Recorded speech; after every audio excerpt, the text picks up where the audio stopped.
All right, I understand our live stream is restored.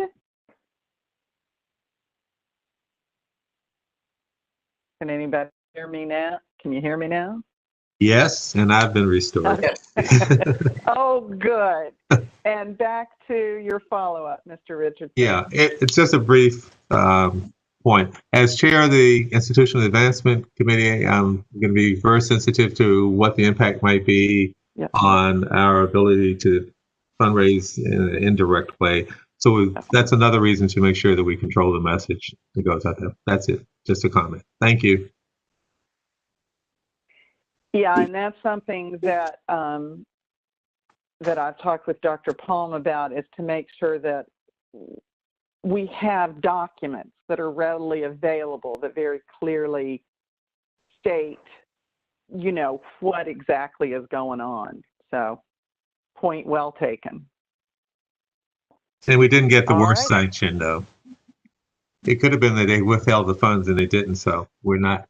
Oh, exactly. Exactly. Exactly. Okay, any other questions? If not, we'll move on, Dr. Palm. And I'm not hearing you, Dr. Palm. I can see your lips moving, but I can't hear you. I said a lot of good things about Visitor Richardson, so thank you for those comments, sir. We're going to go ahead and keep it moving, and thank you for the dialogue. Mr. Hall, do you want to come forward? Yes. Good morning, everyone. Again, want to go through a few slides we have here. Go through some more definitions. I think we have a new board member here as we go through the fall final numbers. So we look at the admitted students. That first row would be the total number of students that we admitted for the year. So fall 2020, almost 9,700 students were admitted for that term. The number of engaged students, those are the students who were admitted. And at some level, they had some interest in the university. So we really work with that population to encourage them to get academic information, financial aid information. And out of that population of students, 1,136 were interested enough to make a deposit. And so that's the number that we work with throughout the summer and into the fall in most cases. If you remember, or you may not remember, when I reported my numbers in September, I believe, we had about 792 validated students. So right now we're at 892. So that was a significant increase from our last time. Great work by our student accounts and financial aid teams and the departments. I tell you that it was across the effort board, faculty in their classrooms, talking to the students, encouraging them to complete the process. So validation means the students is financially cleared. They've handled all of their payment plans or their financial aid, loans, scholarships, and grants. So that's a big part of what we do to finalize our numbers. If we look at the transfer numbers, admits, same thing, 319, engaged 219 of those students, 153 deposits, and then 148 validated students. And so we've had quite a few discussion points this morning about transfer students, and this is a decline. And I will speak a little bit more about that in my last slide. Are there any questions regarding the fall 2020? Okay, next slide. So spring, we are here a few weeks, last week. We're up with our admitted students over last year, also engaged in deposits are up slightly. We know that some of these students are students who were engaged for the fall 2020. We will continue to work with this population of students to get them here on campus or virtually for the spring semester. So we are encouraged by those numbers. They're higher than the last 2 years. Transfer numbers are lagging behind with the admitted students. We're working on that as well, but the same number of engaged from last year and slightly down with the deposits. But we are working with those students as well as the faculty and staff of getting those students in the pipeline and once again, getting them to make those deposits. Questions for the spring 2021? All right, we'll move on.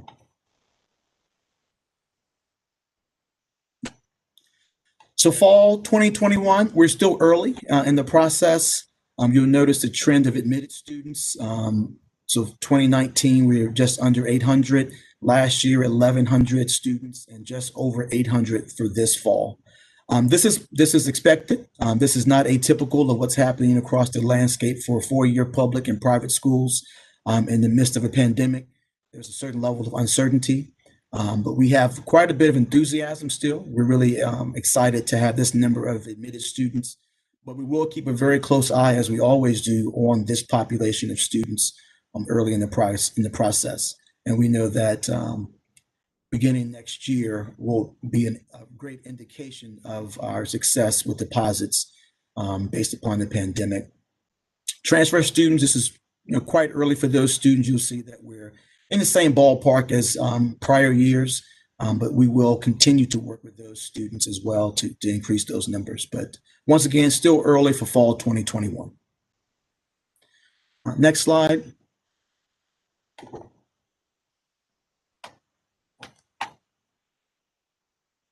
So we've had quite a bit of great conversation around transfer. And so our transfer equivalency website, I keep bringing this up, and I think people, you may not understand the significance, but NACAC a few years ago actually had a survey, and the importance of this for transfer students was about 83%. It was the most important thing that transfer students identified that attracted them to institutions. So having this website where a student can look at their courses from the VCCS, the Virginia Community College System, or Richard Bland, and determine what classes to take that will transfer to Virginia State is critical.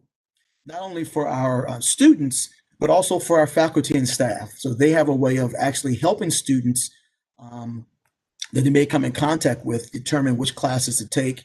And also as they build their pathways, this is a great way for them to work with their colleagues at the community colleges to create those pathways, those articulations. So it's very important for our students to have this and our faculty and staff. As well as we're working with the Trojan Alliance, which Dr. Palm had mentioned before, with Richard Bland and John Tyler and J. Sargent Reynolds, to create more pathways for our students. So we're really excited about those pathways that we're creating. And I think there was a question. Mr. Hall, yes, Mr. Hall, I had a quick question for you, and I should have looked it up myself. For our transfer students to count on our performance measures, do they have to have gotten their certification or degree from the community college, or is it any transfer student? And that might be a Dr. Palm question.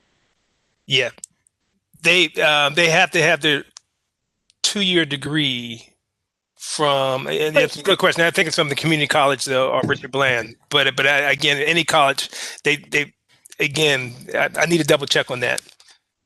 Yeah, because I was thinking that there was a push by the state that, and the community colleges, that four-year institutions not steal their students before they, and there's data that suggests that students are more successful if they finish their 2-year there. So I wanted that clarification, because it is kind of, we may be getting transfers, but if they're not meeting that criteria, they're not counting in our transfers. Thank you. Yes, and that's really what we're working with the Transfer Virginia, the collaboration. It's a huge project with the reverse transfer, quite a few things going on. And as I work with some of my colleagues at the 2-year in Richard Bland, that's their big push, right? Let's get them prepared with the associate's degree before they transfer. Right. And for different reasons, our population of students may need to come earlier. So that's why we are looking at the reverse transfer option for students once they've made us, gone past a certain point at the 2-year school. So that's something we're considering. Remind folks what a reverse transfer is. Right. So students who've been at the community college or Richard Bland, they completed a certain number of credit hours in a transfer eligible program. They can then come to Virginia State and apply the classes they complete at Virginia State back to that community college of Richard Bland, obtain their associate's degree there while still working on their bachelor's degree at the university. So they'll have a credential, maybe within a year. Right. And then, so it's a great opportunity. We're looking at that. You know, Dr. Palm has provided us some push in that area to do all we can, gentle push, all we can for our transfer students. And I believe it was Visitor Richardson had a question about our partnership with the community colleges and Richard Bland. So for the first time, since I've been here, we will visit every community college in Virginia and Richard Bland. So for the first time by December, we would have already had visits and on-site admissions with most of these schools. So there are 23 colleges in the Virginia Community College system, 40 campuses. So look, Northern Virginia has several campuses as well as Tidewater and some other places. So for the first time, we would have hit all of those. So not just our feeder schools, but all of the schools that we associate with in Virginia. And I'll also say, that's awesome. It is. So my team, they're working very hard. They can visit more than one school. They can be in Southwest Virginia and Tidewater the same day. So it's a great opportunity. A positive of virtual now. That is true. That is true. So we're excited about that. And I mentioned the collaborations, and so a lot of schools, even out in Southwest Virginia, are very excited to work with Virginia State. So I think that we'll incorporate quite a few new student opportunities as well. Some Trojan days, these are transfer days. We call them transformation days. So we'll have one of those next month. And then also in February, we plan to continue those throughout the cycle as well. Our virtual events, as I mentioned before, we've been very successful virtually. We've completed over 200 high school visits, so in-state and out-of-state, and over 60 college fairs so far. I think the thing that we're doing differently, and that's always a question, what are we doing differently? We've already engaged, as Dr. Palm mentioned, the academic departments in our process. So typically we begin the yield. So if you go back to the other slides, that admitted student versus the validated student, that yield that we have there, that's the biggest difference. We have more admitted students, we have more engaged students every year, but how do we increase the number that enroll? So we're working with the departments now to contact their admitted students November, December, right, to really build that relationship even before they've heard from other schools. So how do we engage them with the academic departments and also financial aid earlier in the process? So we've bumped that up. Last year we engaged earlier. We're engaging even earlier this year. So we're excited about that opportunity. And the academic departments, I tell you, I get some emails from some of my close friends quite often, but the excitement and the success they're having is really going to benefit the university as a whole. We will have an virtual open house this upcoming Saturday. So we're excited about that. Another initiative that we have in place, we're going to do some video messaging where we'll actually be able to respond to emails by video. We can send those out by mass email or personalized email to students. So they'll see the email and a picture will come up and they'll say, what is this picture? It's not spam. It'll go through their email. And the statistics say they're more likely to open that and listen instead of reading a long narrative. So we're trying that this year, and we think it'll be very successful. So we're really encouraged by some of these new initiatives, and we have other things in the pipeline that we hope to initiate this year. I think that concludes my report, unless we have any additional questions. Madam Chair, this is Charlie Hill. I have a question for Mr. Rodney Hall. COVID aside, put it into aside, what is it that we could and should be doing in terms of enrollment that we're not doing? Well, I wouldn't say that we're not doing. I think everything's we have to reinvent the wheel. We don't have to reinvent the wheel every year. So some things we have to do better. As we said with the performance measures, we're in the same ballpark.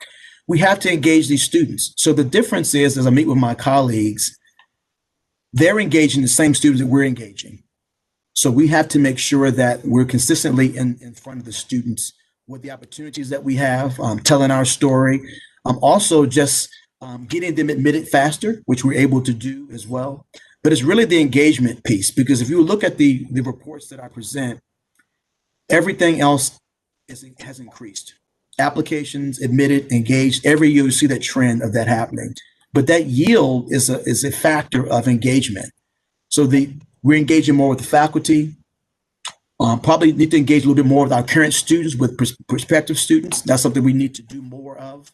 And that's something we can do even with COVID. But I think it's that engagement and telling our story that we have to do better. Do you have the resources to do the level of engagement necessary to improve our enrollment? We do. I mean, I'm always asking Dr. Palm for more. I mean, I think in my line of business, you ask for 100% more than you actually need, and you make it work with what you have. But I think we have what we need, because, and my ears have been kind of retuned.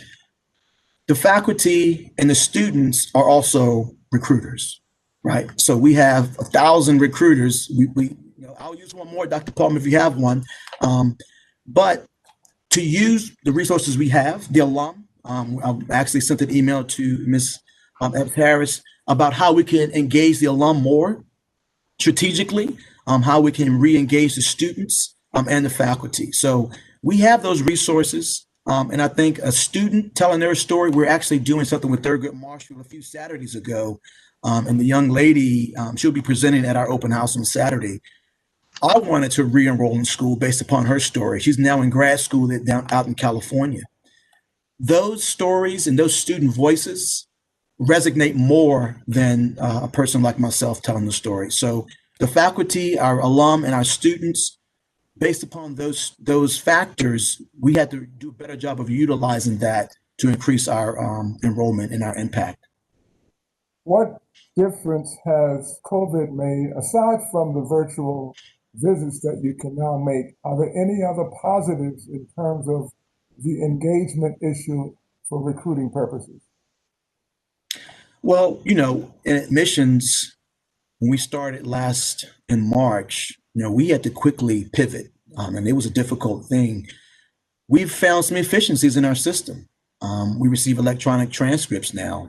We can not have to print documents. We're getting a lot more electronic documents, which means that we can process faster and more efficiently.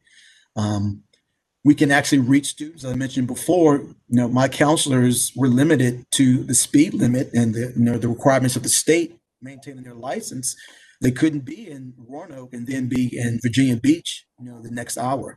So we've determined, based upon the systems and some technology, and thanks to Mr. Harris, he's done a lot for us in that area to block off our schedules. So we've become more efficient with our time management.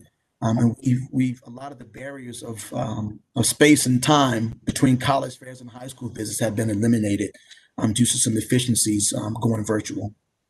If I could add to that, Mr. Hill, I'd love to. There's another real strong efficiency that really helped from our financial aid, student accounts, and advisors offices. Mm-hmm. Typically at Virginia State, when we bring folks in and we're trying to get them validated, we've used the gym, of course, and we have all of our people there to really make this happen. Without having the in-person, particularly with some of our returning students and definitely our freshmen, we couldn't do it as fast as we did it before because the phones were kind of ringing off the hook. And so one of the things that we did is we gave ourselves more time. We allowed the students to take more time to get their paperwork, to get the questions that they needed answered from student accounts and financial aid, and kind of took more time through the semester to get students validated. That process in and of itself, in terms of really looking at how we lay that out, is really is part of the success in Rodney's number of almost 900 freshmen. Because I would have said a month ago that would not have been the number that we would have ended up settling on. And so I think that from ACE, the academic advisors, from financial aid, from student accounts, really continuing to advise and stay engaged with students through this very difficult transition of being at home really paid huge dividends. And I think that's something that we can do every year. That because even when we were face to face, we still really had that problem, and I'm not sure that we took more time to do that work. And so I want to really applaud the folks who work with Rodney, and many of the folks who work with Rodney who may not be on the call. Thank you. That's all I have for it now, Madam Chair. Thank you, Mr. Hall. You're welcome.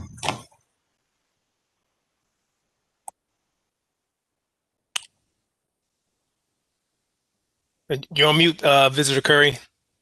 I am still muted. Anyway, thank you. I saw Mr. Hill motioning to me. One thing I would mention is what you said about resources. Do you have the resources? And I appreciate your response, Mr. Hall, but it is a real issue at Virginia State where other institutions have more resources, where they have higher tuition and have more resources to provide resources. It does make a difference. I don't mean to harp on VCU, but I do recall we were at VCU. We literally put people up in Northern Virginia community college campuses to work with the students, and they were specially trained in looking at transcripts and advising on financial aid opportunities and all of that. We put a body at Jay Sarge. We put a body at John Tyler, and the transfer numbers came up. So just an example there of resources do make a difference, and at some point it would be wonderful if we could resource Mr. Hall's group a little better. It's probably not this year, clearly, but it does make a difference. And I'll stop preaching now, and we can move on to the next item. Thank you. Thank you. I believe I'm up, Mr. Hall. And again, thank you for that comprehensive report. Just wanted to share with the committee the enrollment breakdown. So the total enrollment for fall 2020, we're at 4,020. We also have it broken down between undergrad and grad, as well as returning students and new first time in college students. As you can see down at the very bottom, of course, we have 4,020 total, but down at the bottom, you can see our new cohort of 1,040. 882 of those are first time in college students. And of course, that transfer number is 148. And then we have the first time part-time students and non-degree seeking students also within that match as well. And so we were happy to get the total returning students back, 2,824. As you know, as we started out the semester with COVID-19 and then not opening up face-to-face, we were really concerned as far as what those numbers would end up looking like. And so this is where we ended up for the fall 2020 with a total enrollment of 4,020. Next slide, please.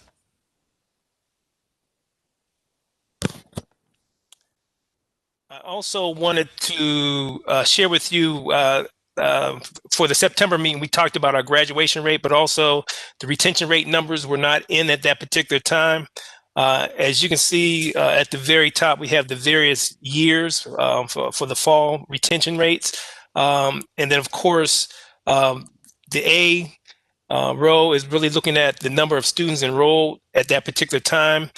And then the B row is really looking at the number of students who returned that following fall from that first time in college student population. If you come all the way over to fall 2019, of the 1065 students who enrolled in 2019, we had 666 students that returned back, which gave us a retention rate of 63%. And again, not happy with that particular percentage of retention. However, I know before back in September, we were down at about 59% or 58%. And so this number truly increased from September to where we are now because of the validation process, as well as the great work that our ACE Center was doing and reaching out to the students and making sure that they returned back. We knew it was going to be a challenge because of COVID-19 and not opening up face-to-face, but this is the reality that we had to end up with, was 666 students back, which gave us a retention rate of 63%. Dr. Palm. Yes.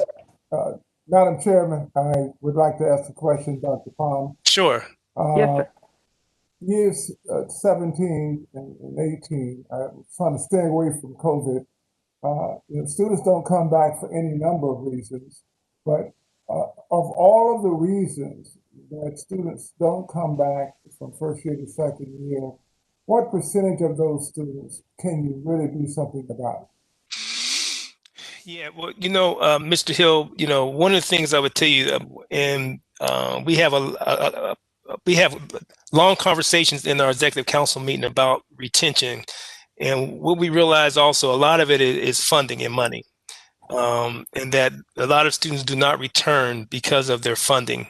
Um, um, I would say that is the major reason. The other one would be fit. They're not engaged, and so one of the things I would say is that we identifying the resources for the students will be a number one priority, and that's what we're doing also. But the other one is in making sure that those students get engaged, and so ramping up those engagement efforts that we have for our first year experience courses and for our first year students, and having even like the Hill Fellows working with those students to keep them engaged is so important. And so I would say finances would be the first thing. And the second one is making sure that those students are engaged, not only within the actual student affairs arena, but also they're engaged in the classroom. And so making sure faculty are engaging. And we have some faculty that are doing some outstanding jobs with engaging those students. But as far as controlling or actually trying to make an impact, I would say the resources would be the first thing. The second one is, again, making sure that we're doing everything we can to make sure that those students are engaged with the university and the university community. Okay, and if Mr. Richardson, if you're still on, sir, we just heard about engagement and money.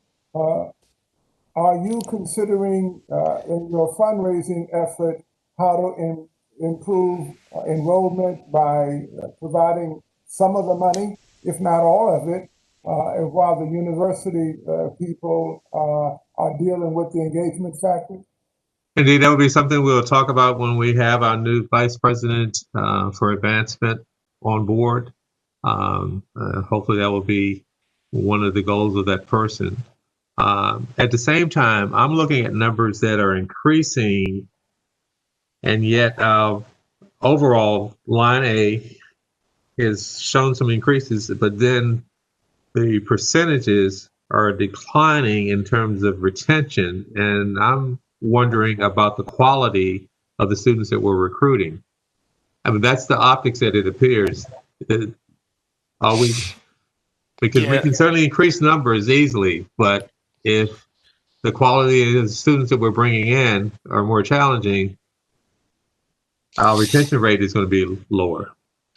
Yeah, Mr. Richardson, thank you for that. But what I would tell you, though, is if if we talk about academics, students with regards to their performance, academic performance, and then we call it satisfactory academic progress, that doesn't kick in that first year. It's usually on to their second year once they hear that they will be put out of school with regards to not performing. So that first year, really, the students have to perform. Don't get me wrong. So even a student with a 1.5 can really, because that's their first year, they can bring those grades up and really end up with a 3.0 or better by the time they graduate because of the transition into college. But it's hard to say as far as quality goes that, again, their performance really isn't impacted. Retention really isn't impacted at that time because of their performance. I would say their engagement, but also, whether they want to be in school or not is also the other question. I think for those students who want to be in school and can't afford it, what we can do best is really try to help make sure that we have those resources in place to make sure that they can afford it. Right. And I take back the term quality. I don't like using the term quality as it relates to students. All our students are high quality. Yeah. So let me say, looking at more of the predictors of success. I mean, that's what we do when we hire people here. We have certain things that we look for beyond the experience and the quantitative things. Are there some predictors of success of what it would for a student here to be able to identify them? I mean, it's kind of hard because you're not interviewing them, but because it's an online application. But are there some things that we can do to identify some of those? And if we do, I'm sure that we'll be wealthy because we can sell it to others. Well, I would say, this is Richardson. I think one of the things that we do very well is for students who may not have those predictors of success, we turn them into those diamonds, and that we kind of dig down and bring the best out of them that they may not have had when they first came to campus. And so I think we're good at doing that and recognizing the value. I can't say with regards to we're looking at those predictors of success, but one thing I think the magic that happens at Virginia State University is truly what we do once they get here. We have to do, kind of spread the wealth out, though. Right. But once our faculty members get the students wrapped around them, and our student affairs folks get them wrapped around them, it's amazing. And just a quick example, I know we're short on time. That our engineering technology, you have individuals who may not have came in with a good GPA, but they are highly recruited and have jobs with Boeing and Lockheed Martin now because of what we put into them once they get here. And I agree with that, and I believe that wholeheartedly. I just hope that the fact that our students aren't on campus, and I agree that it shouldn't be on campus, is that's going to be a little bit more challenging in terms of retention, because I think, like you said, when we have our hands on them, and they develop those relationships with faculty and adults and organizations, they're more prone to be successful. Thank you. Absolutely. Thank you. Okay, so we're going to move on to the next slide. I know we're running short on time. Dr. Brooks Walters is up next. She's going to go over some areas of how we're trying to address retention. I'm going to ask Dr. Brooks Walters if you can kind of expedite your presentation so we can stay as close as on time as we can. Thank you, Dr. Palm. Good morning, everyone. I will kind of Let me back up. Because I have to introduce you. And again, I think you've met Dr. Brooks Walter in the past, but she is our executive director for ACE, Academic Center for Excellence. She is the one who is running the analytics and the technology that I was talking about. And so very excited to have her in that position, and she's doing some wonderful things. So Dr. Brooks Walters. Thank you, Dr. Palm. And just as a follow-up to the question and some of the data that was on the previous slide, if we look at the number of students that registered from the spring for fall 2020, our retention rate could have been about 76%. There were a huge number of students that wanted to come back. And so it is those COVID, financial, not being able to be on campus. It is those things that happened. We know in March when they made the decision to register for class that they were committed to VSU. And so it really is just trying to figure out how we can lessen that gap because obviously we have lost about 14% of our students in where they were in March and April and how they felt about being committed to their education to when actually came time to be validated and reconcile their bills. So realizing that retention is very important. And so next slide, please. There are lots of theories and decades of studies on retention. And Mr. Harris? If you can just look at and boil them down to a few concise statements. And so when we look really at what happened with retention prior to the 60s, it was psychological. It was based on the student and their inherent characteristics. In the 70s, it really became an approach and looking at it from a sociological standpoint, even involving some anthropology kind of theories, is very important. And I think if you kind of look at all the theories, they kind of boil down to these four things. One, environment is important. It is not just the student. It is not their characteristics, their home life. It is what happens at the institution. Two, academic and student affairs play an integral role in their matriculation. It's both academic and non-academic factors, and we often call this fit, but it's going to determine whether a student stays or not. We know, and our analytics show, different populations are affected, male, female, traditional versus non-traditional, students that are residential versus commuters. All of those have very different retention rates, and they're going to be affected by the environment in a different way, and we need to recognize that and have programming to address those. And then lastly, and this is more from Noel Levitz and some of the studies that have been instituted to millions of students, and that is students are going to succeed when they believe the campus to be student-centered. And so that's very important, and from the ACE perspective, that's where we live. Next slide, please. So I'm very quickly going to go through 6 initiatives that we have been using for the past year. Well, I've only been in this position since February, so since that time, generally really looking at theory and how we can impact the various stages and transitions of a student. So our first strategy is looking at entry and transition. This is all aligned certainly with our strategic plan, but there are some key points at entry and transition that we want to impact. First is orientation. Orientation has been shown to be very important in a student's matriculation. Mr. Hall and admissions now has an online orientation, which is phenomenal. That rolled out in July. We hope to have in-person orientation again, but in the meantime, we currently have online orientation through admissions.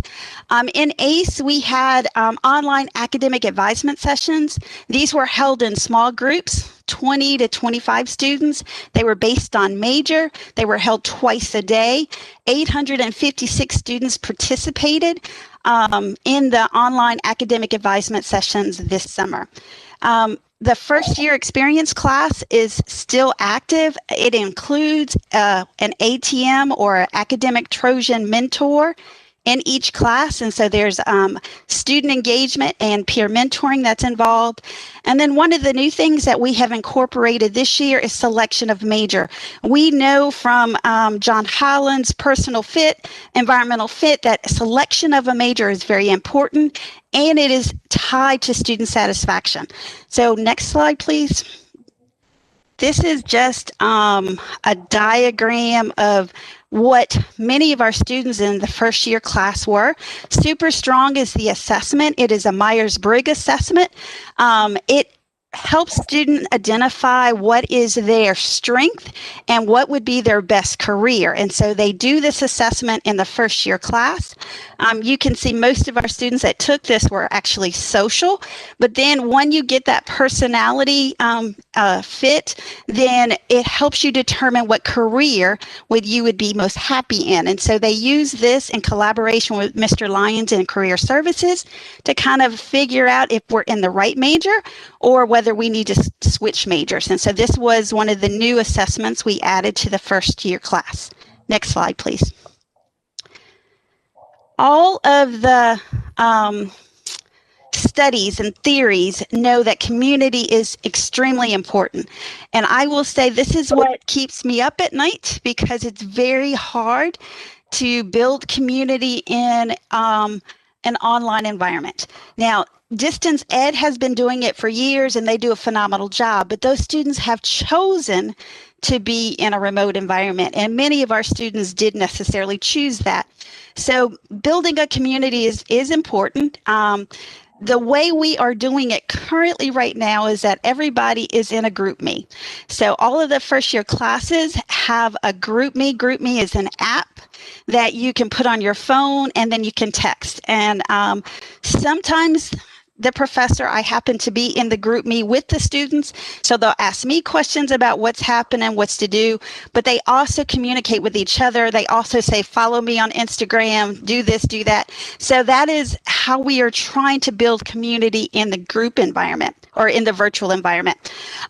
We still hope to have a summer bridge program. We recently submitted a grant to the DOE to help provide some funding to that. In addition, we had been already approved for 4 living learning communities.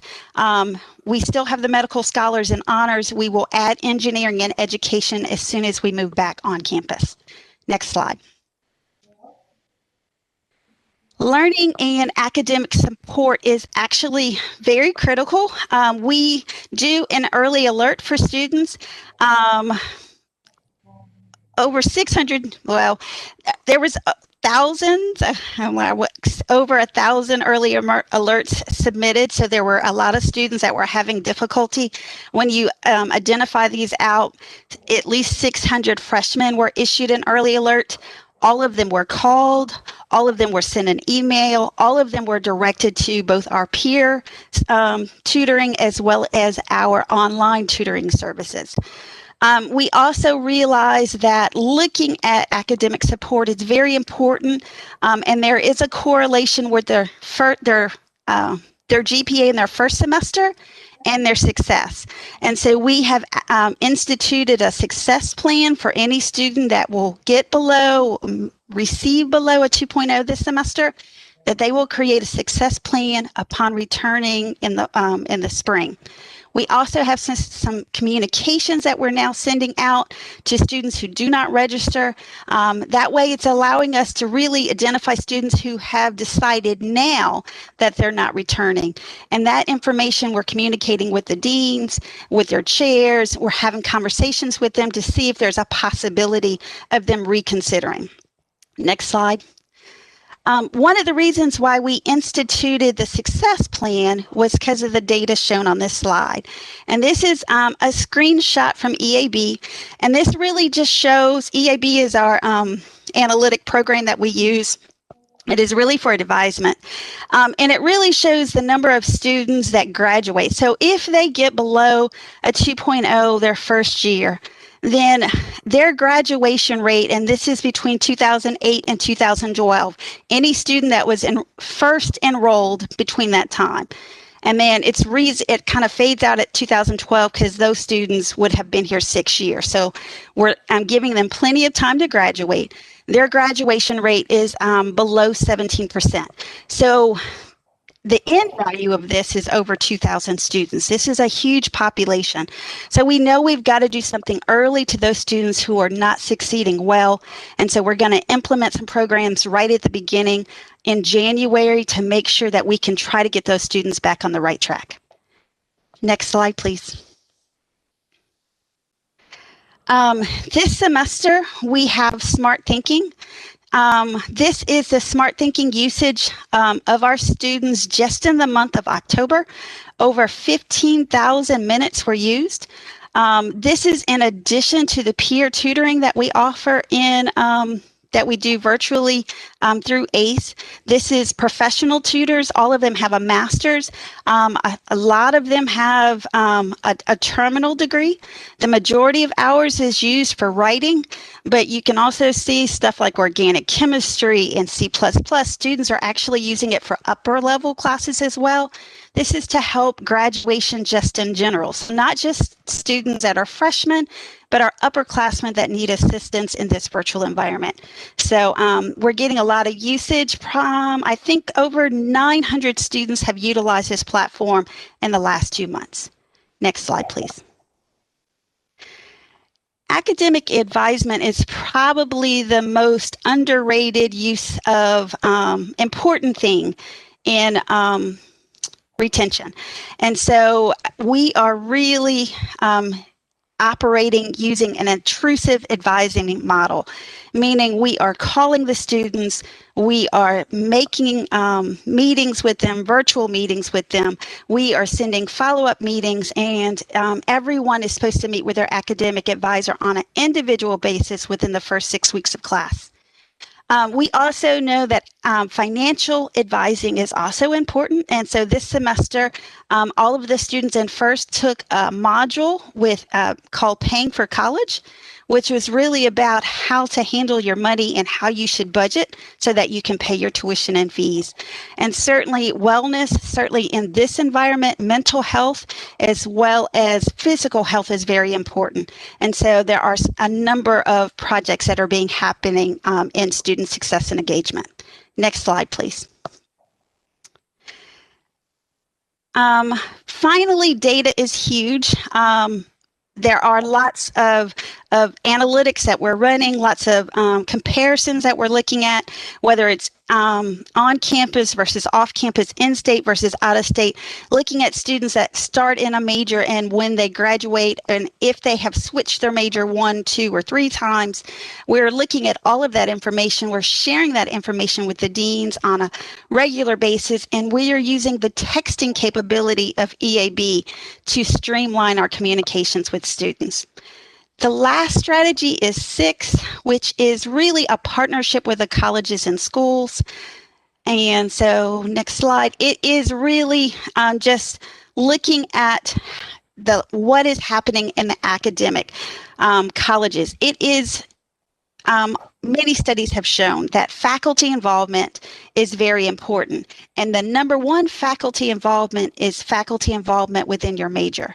And so we are working with the colleges and schools, 1, to provide information, but 2, to actually be able to understand what is needed in that particular major to help and allow those students to succeed. Just a few more slides, I think. Next slide. One of the things that is most important is a cross-discipline, cross-department study, which is called the Project Success Initiative.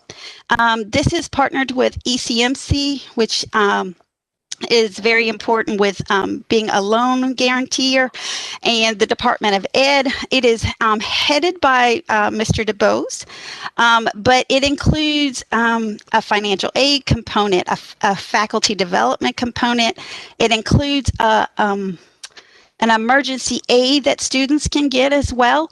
It includes data as well as an online financial aid component by the student, as well as some of the super strong. And so all of these individuals on here, we're working together. We have seen, or project success initiatives across the country really have seen an uptake in retention numbers when many of these things are implemented at the school. And next slide, I think I can stop there. My next slide is just a summary, and it really just shows our wheel and our strategies and how we are kind of looking at entry, community, learning and academic support, counseling, and data and communications, and the various things that are important within those windows to help move the retention window or retention numbers. So, questions? I don't have a question. This is Charlie Hill, but I appreciate the complete messaging and the work that was done to put this together. So thank you very much. Thank you, Dr. Hill. Okay. Thank you, Alexis. If there's no other questions, I'll keep it moving. Again, Alexis and visitors, I can't tell you how much I appreciate our Academic Center for Excellence. Truly is a great relationship between them and my various academic units. And we are really focusing now on student success as we move forward and all the things that we're put into the strategic plan. So thank you, Alexis, and thank you for your leadership in that area. Very next slide, Mr. Harris. And I think we're going to talk about the various programs now. I'll be very brief on this one. Again, just want to let everybody know, and I'm very happy to say that our MSW Social Work, Masters of Social Work program was approved by SHEV in October. So it was on the one part of our strategic plan. This was one of the one programs that you all approved last year, and it was approved by SHEV, and it should be actually starting classes the fall of 2021. Programs for May approval of 2021 are going to be the MBA, the Masters of Data Analytics, the Education Specialist, and the BS in Sports Management. They are being submitted in December, and they should be on the May approval for SHEV, and these programs will also be activated for the fall of 2021. So, Dr. Palm, this is Greg Yes. Worley. That caught me by surprise. I thought that the MBA for Business Administration Management was on track for approval actually this year. Yes. One of the things, again, as we are ramping up these particular programs, we're working very closely with Chev also and working with the staff. The program wasn't ready to be submitted yet with Chev. We are continuously working with them. One of the things that we want is that the program, in working with the staff, is going to be approved. In other words, we don't want any hiccups once we get there. So there was a few things that we had to refine, and the dean is very attentive with regards to those things. And so I'm pushing them. I'm asking them daily where we at with the programs. And so that, as well as the MS and data analytics, is also going to be on the slate as well. So we just, again, working with the staff, we had some adjustments that we had to make. Thank you. You're very welcome. Next slide, please.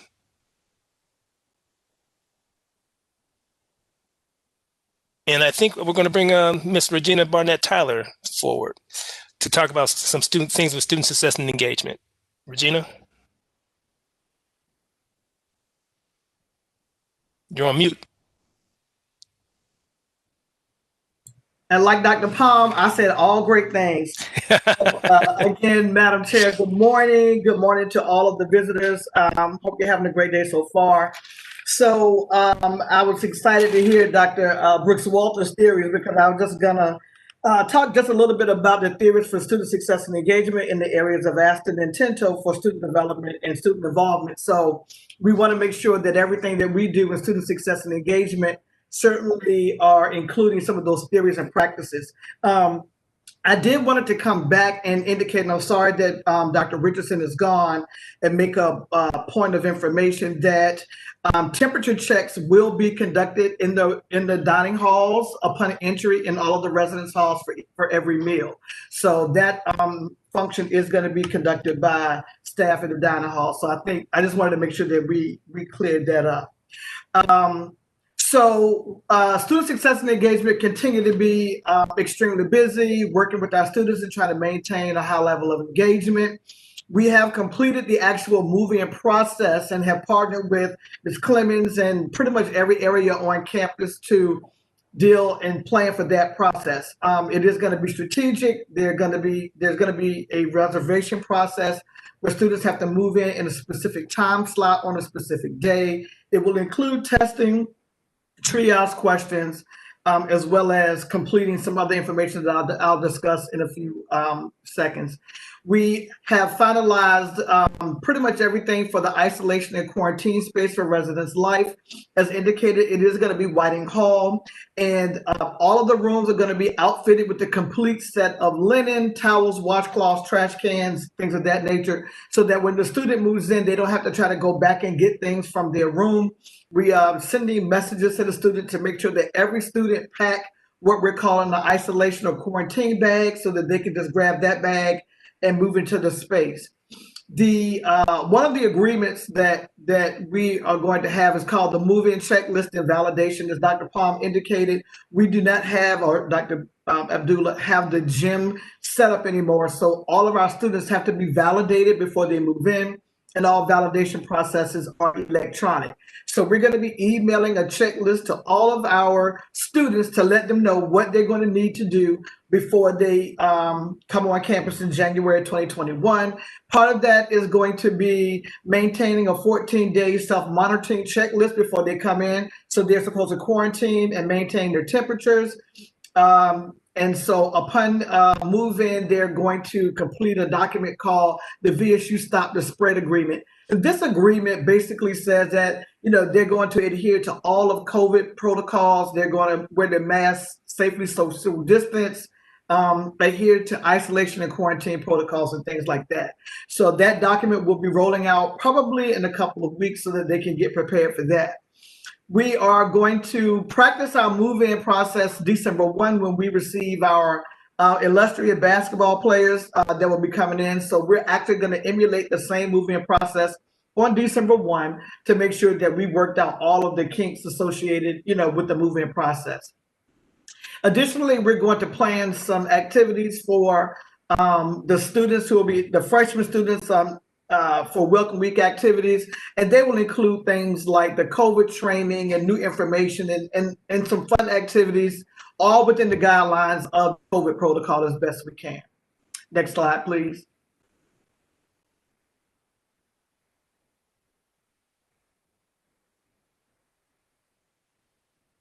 Thank you.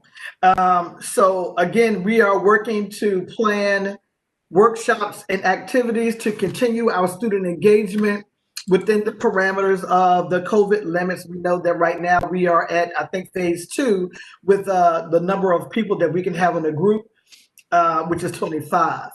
Prior to the students coming on campus in January, we are planning another student town hall and a parent town hall to prepare them for returning to campus, answer any questions that they may have, and to make sure that they have all of the necessary documents and things that they need to have a successful move-in process. So we want to make sure that they truly, truly understand that.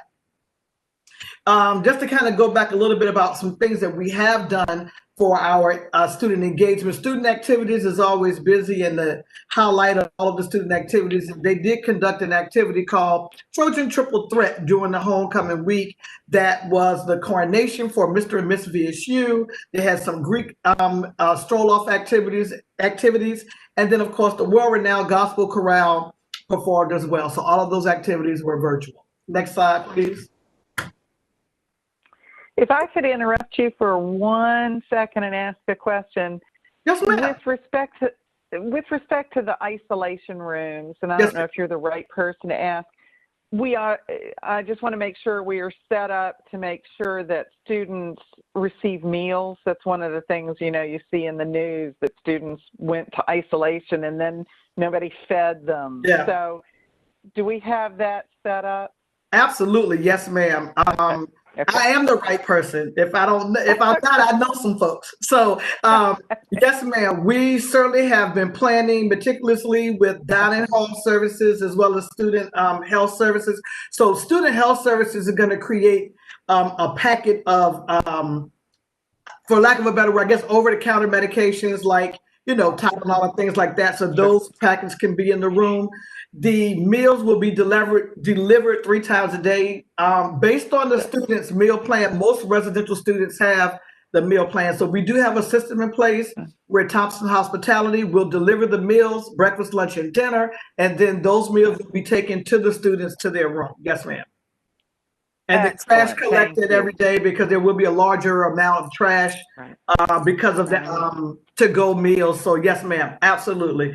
We also want to prepare some snack kits, granola bars and things like that, so that they can have, every room will have water for the beverage. So yes.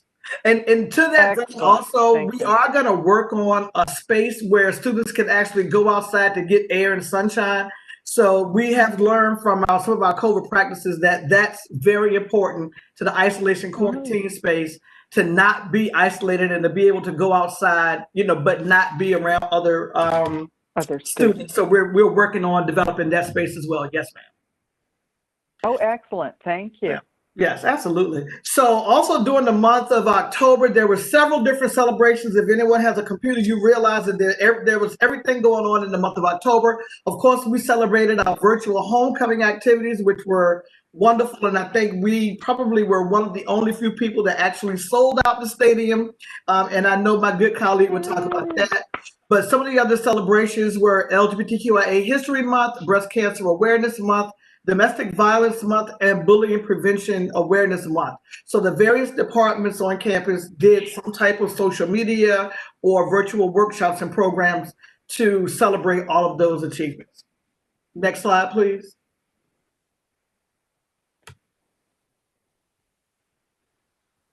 And the SGA, of course, is very active. We did conduct our joint administration monthly meeting, as well as our October town hall meeting. Our student freshman elections have been, I think, are ongoing, as a matter of fact, right now. So we're going to be selecting the officers and the Mr. VSU. And our wonderful Miss VSU, Miss Lucinda Conte, is participating in the National Black College Association competition right now. I think the results are going to come out this week, but she did win a $500 scholarship and for Miss Congeniality, and we continue to be proud of her and everything that she does. And I think that is all for me. Is there another slide? I think that's it. Yes, that is Yeah. right. We're good. Yeah, Thanks again. Regina, we did not mention the Hills Fellow induction ceremony, and many of the visitors were actually a part of that as well. Yeah. So I do want to also acknowledge that we had an outstanding ceremony and great remarks from Visitor Hill. Yes, absolutely. Thank you for that. Thank you, sir. And I also want Barnett to know that my wife and I attended the virtual homecoming. Yes. We enjoyed it. Yes, yes. I actually walked the virtual 5K. That was the first time I've ever done that, and I met some Trojans that wanted to walk the campus as well because some of them just had to be on campus for homecoming, and so I was happy to greet them through my sweat. Thank you so much for the opportunity to present, and it's always an honor to serve my alma mater and Virginia State University. Thank you. Thank you. Madam Chair, that ends our presentations, and we'll turn the floor back over to you. Okay, thank you so much. And Mr. Hill, one thing I wanted to mention is the speaker for the Hill Leadership invocation was just outstanding. Thanks. She's also a Virginia State grad. Oh, I know. She was so good. I enjoyed that so much. So, Mr. Hill, did you have something to say? Yes. There's a group called the Virginia State ROTC, an Army alumni group. Dr. Abdullah and Dr. Palm have attended a couple of the meetings. I offer this up for Dr. Palm to consider.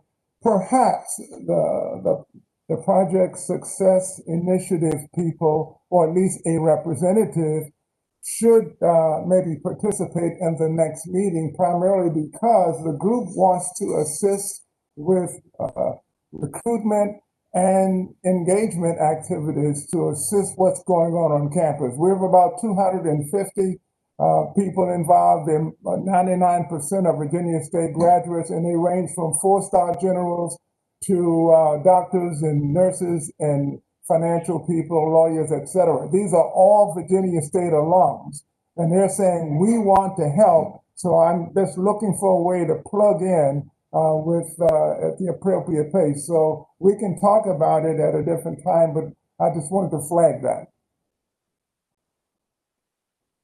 I see nodding heads. I would say it is so noted, and Yes. We'll hear more. Yes. Okay. Well, I will ask Dr. Red, is there Looks like Dr. Abdullah is trying to say something. Dr. Abdullah is trying to. Dr. Abdullah? Oh, I'm sorry. We can't hear you.